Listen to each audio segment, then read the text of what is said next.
Hi, this is Majinoni, and here's my review for the Thunderbolts number 144 and Secret Avengers number 1. Now, these are the beginnings of the new heroic age for Marvel's characters, and we'll start with the Thunderbolts. Now, what we have here is basically, before I even go into it, spoiler warning. If you haven't read your books, now's the time to probably stop and then go back later. Now, what we have is Luke Cage coming to prison. He's basically going to be overseeing the supervillains and making sure that they don't break out or anything crazy like that. And he's also going to be running the team of new Thunderbolts. They basically decided, well, we can't have a group of superpowered beings like they had before with the Red Hood. So what they're going to do is they're going to start their own little supervillain group. And maybe they'll keep those people in mind a little more. Now, Luke Cage lands, and the first thing you see is him talking to Ghost. And I really like at least that they included Ghost as without his mask, now that we can see who he is. Because I know some people were speculating that it was the Vision. And we have a little interaction between Songbird, some prison females, Luke Cage, and they're basically going to recruit Moonstone, which is kind of surprising because she's really manipulative. You have, next up is the Juggernaut. Almost didn't get him, but they got a message from Professor Xavier, who's been listening in apparently, and said he's okay. Apparently Mach 5, which I don't know if it's a play off of Speed Racer, but he's in charge of perimeter defense. They go down to see Hank Pym in his office, and Hank Pym's been working with the Man-Thing, which was really surprising. Man-Thing is going to be basically their teleportator.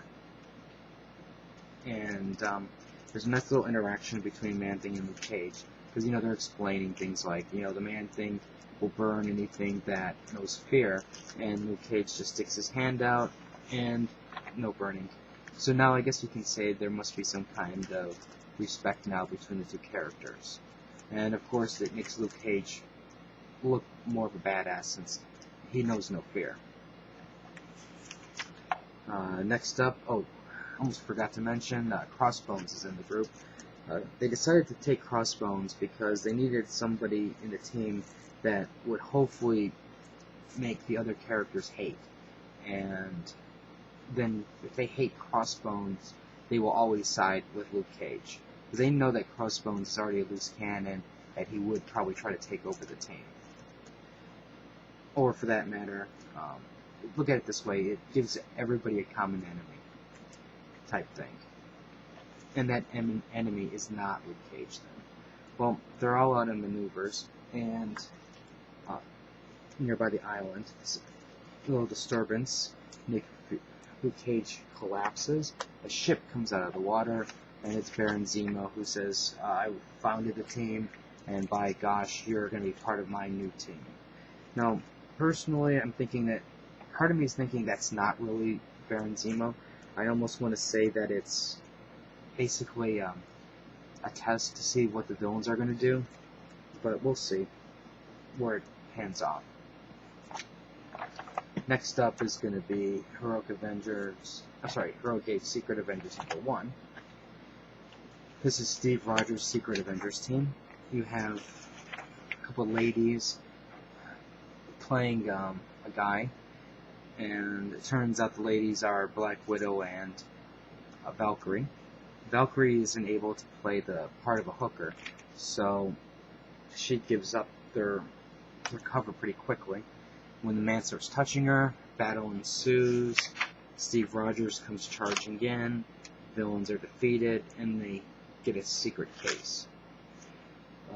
As they leave, the secret organization follows.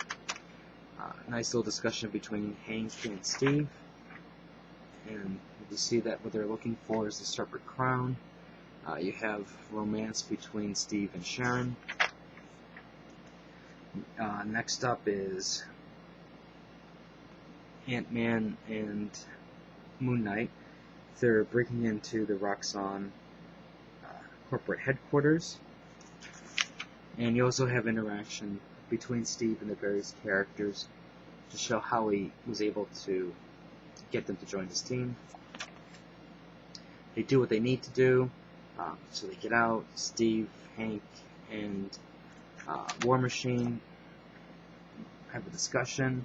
Apparently they need to go up into space because Roxxon was up on Mars messing around, and they need to go up there because apparently there's something up there that they need. So they assemble the team, fly up into space. You see Nova up there fighting some soldiers that shouldn't be there, and he ends up into a cave or cavern type thing, temple. Sees the serpent crown and proceeds to walk up to it, takes off his helmet, and you know that he's going to put it on. Now we have a villain for the next issue or two. And you have Sharon getting attacked by none other than Nick Fury and the Shadow Council. Now I'm not sure why Nick is fighting Steve on this. You would think that they both have an understanding and they wouldn't hurt each other. But apparently for some reason they're fighting. So we'll see how that turns out. Now, overall, I think this is an interesting beginning, but in a way it's getting kind of old, that same repetitiveness. I'm interested to see what they're going to do with the characters though, so I'll stick around for this one. This one I'm definitely going to stay. It's Ed Brubaker, and I've really enjoyed most of his books so far. And I really like Nova and a few of these other characters like Moon Knight. I want to see Black Widow in there. I want to see what the Beast is going to end up doing. So I think he's got a strong team. He's got brains, power, artillery, like firepower, and heck, he's got the entire Nova Corps to back him up too. And also he's got espionage with Black Widow, Moon Knight, and Ant-Man. So he's got a little mix of everything. So we'll see where this is going to go. I'm really liking it, and if you're an Avenger fan, this is almost like a must read. Captain America, it's almost a must read. So if you have any questions or comments, feel free to leave them on the side. Why not tell me who you would like to see as a Thunderbolt? Which villain did they pass up that you would have liked to have seen become a team member? So until next time, subscribe to the channel, and books come out Thursday for most of us, so my next review will probably be up then.